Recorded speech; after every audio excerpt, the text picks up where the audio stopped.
Okay, for problem number 3, you're given a spring potential energy equation. What's happening here is you have another one of these springs on a horizontal surface. A block like this. This block is going to have a mass of 0.4 kilograms. And it's going to be displaced, in one direction, 0.25 meters.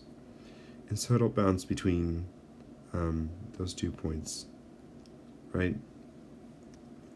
Where the equilibrium point is just sort of in the middle there. At the max compression and at the max stretch, right, those are the points at which you're going to have the most potential energy. So over here and over here. So at this point here, you're going to have your spring energy, right, at its max value. Same thing with when it's over here. And then in the middle there, right, is where the spring energy is go to 0. Okay. Now, in the first part of the question, or the first question you're asked, is to show what the force versus position graph looks like for this situation here. When you have a spring oscillating like this, or any simple harmonic motion in general, the force is always going to point towards the center, right? So force always points in this direction, towards the center. If it's on the positive side, it points to the negative side. If it's on the negative side, it points to the positive side. This is because the relationship between the spring's force and the displacement is negative k times x. Okay? This relationship you're looking at here is a linear relationship with a slope of negative k, right? Slope is negative k, x is your variable, and then fs will then be your y variable, right? So we're going to see a straight line with a negative slope that has a maximum at negative 0.25, sorry, and then a minimum, or at least a negative maximum, at positive 0.25. So it should look like this, right? Because the max stretch is going to be at that 0.25 position.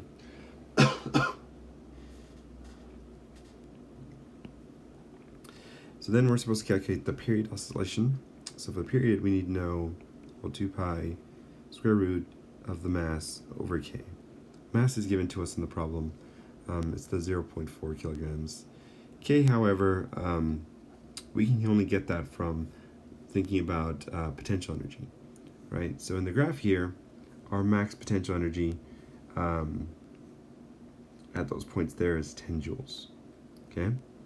Remember, spring potential energy is 1/2 kx squared. And so we're going to set that equal to 10 joules and solve for k, right? Because we know x is 0.25, okay? So we're going to set 1/2 k times 0.25 meters squared equal to 10 joules. So we're going to have 20 joules equal to k times 0.25 squared, which would be 0.125.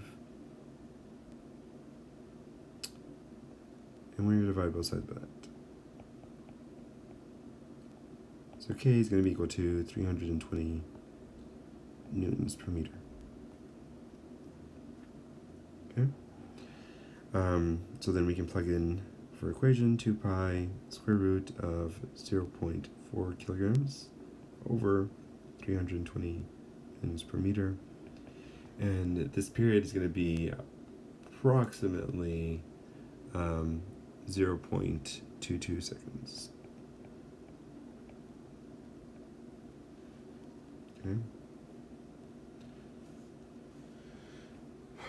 So if For this last part, a new block of mass 1 kilogram is attached to the spring. The center of mass of the block is stretched a horizontal distance 0.25 meters beyond equilibrium position, and then released from rest so that it undergoes simple harmonic motion. The grid down here is going to be kinetic energy, and we want to draw the graph for this new system, right? Well, we know that because it's stretched out to its maximum at negative or 0.25, so at those points there, remember that when it comes to kinetic and spring potential energy, they're kind of inverted, right? As the kinetic energy goes up, that means the spring energy goes down in these sort of horizontal systems. So kinetic energy is at a minimum, right? Kinetic energy is equal to 0 when the spring is at its max value. And the spring is at its max value when it's the most stretched out. So that means we're going to be at 0 at those 2 points on the extreme, right? And kinetic energy is at its max when the spring is at 0, and that happens when the position is 0, right? So we're going to get a max value in the middle, basically. Now, as far as what the value is, because you still have to know whether it's going to be 10 joules like it was in the previous system, or if it's changed now, right? So we're using a mass of 1 kilogram now instead of the 0.4 kilograms. And I wonder, does that actually change the amount of energy that's in the system? Well, because it's the same spring, and because you're compressing it the same amount, right? That means the same amount of energy is going to be in that spring. And so the same amount of kinetic energy is going to be in the system. So you're going to end up at 10 joules no matter what. So even if you change the mass, you're still going to end up with the same amount of energy. You're just going to end up with maybe a different period, right? Obviously a different frequency. And so your graph would look like an inverted version of what we had before. Okay? It still had 10 joules because the spring is the same spring, the compression is the same compression, and so you end up with the same amount of total energy. So the same kinetic energy as you had in the potential energy initially, right? Even before we changed the mass.